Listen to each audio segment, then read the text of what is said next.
অৱশেষত মৃত্যুৰে যুঁজি হাৰ মানিলে নন্দিতা শইকীয়াই।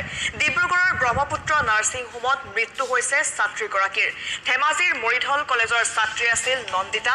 কলেজখনৰ ৰিন্তু শৰ্মা নামৰ এজন কৰ্মচাৰীৰ দাৰ ঘাপত আহত হৈছিল নন্দিতা। ধেমাজি চহৰৰ মাজমজিয়া দিন দুপৰতে এই নৃশংস ঘটনা সংঘটিত হৈছিল। নন্দিতাৰ লগতে এগৰাকী সহপাঠী, তেওঁৰ নাম হৈছে কাশ্মীনা, আৰু সেই সহপাঠীগৰাকীকো আক্ৰমণ কৰিছিল সেই ব্যক্তিজনে, আৰু এজন ব্যক্তিও আহত হৈছিল এই প্ৰাণঘাতী আক্ৰমণত। এই আক্ৰমণত অতি গুৰুতৰভাৱে আঘাতপ্ৰাপ্ত হোৱা নন্দিতাক সংকটজনক অৱস্থাত ভৰ্তি কৰোৱা হৈছিল ডিব্ৰুগড়ৰ ব্ৰহ্মপুত্ৰ নাৰ্ছিং হোমত। এই সমগ্ৰ ঘটনাক লৈ সমগ্ৰ ৰাজ্যতে অব্যাহত আছে তীব্ৰ প্ৰতিক্ৰিয়া আৰু চাঞ্চল্য, কিন্তু অৱশেষত আজি মৃত্যুক সাৱটি ল'লে নন্দিতাই। এটা দুখৰ খবৰ এই মুহূৰ্তত আমি আপোনালোকক জনাইছো। ছাত্ৰীগৰাকীৰ মৃত্যুত এতিয়া শোকাকুল পৰিৱেশে বিৰাজ কৰিছে ধেমাজিৰ লগতে সমগ্ৰ ৰাজ্যত। এই ছাত্ৰীগৰাকীক কলেজৰ পৰা আহি থকাৰ সময়তে আক্ৰমণ কৰা হৈছিল।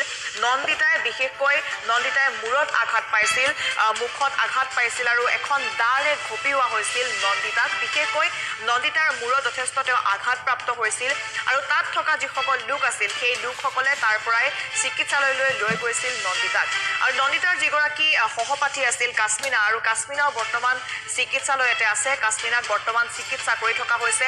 আন এগৰাকী ব্যক্তিকো আক্ৰমণ কৰিছিল ৰিন্তু শৰ্মা নামৰ সেই কৰ্মচাৰীজনে। সেই কলেজখনৰে কৰ্মচাৰী আছিল ৰিন্তু শৰ্মা, আৰু ৰিন্তু শৰ্মাই নিজকো আক্ৰমণ কৰিছিল। তাৰ পাছত বিভিন্ন ধৰণৰ কথা তেওঁ কৈছিলে, আৰু দেখিবলৈ পোৱা গৈছিল আৰক্ষীৰ পৰা কিছু সময় আৰক্ষীয়ে তেওঁক যেতিয়া বিচাৰি ফুৰিছিলে, আৰক্ষীক তেওঁ বিভিন্ন ধৰণৰ কথা কৈছিলে, আৰু যিগৰাকী ছাত্ৰী আছিল নন্দিতা, সেই নন্দিতাক কিয় আক্ৰমণ কৰিছিল ইত্যাদি বিভিন্ন ধৰণৰ কথা তেওঁ উল্লেখ কৰিছিলে। তাৰ পাছতে আৰক্ষীয়ে গ্ৰেপ্তাৰ কৰিবলৈ সক্ষম হৈছিলে ৰিন্তু শৰ্মা নামৰ সেই ব্যক্তিজনক। আৰু নন্দিতা, তেওঁৰ অৱস্থা একেবাৰে সংকটজনক আছিল। ডিব্ৰুগড়ত তেওঁ চিকিৎসা কৰি থকা হৈছিল, ডিব্ৰুগড়ৰ ব্ৰহ্মপুত্ৰ নাৰ্ছিং হোমত চিকিৎসা কৰি থকা হৈছিল।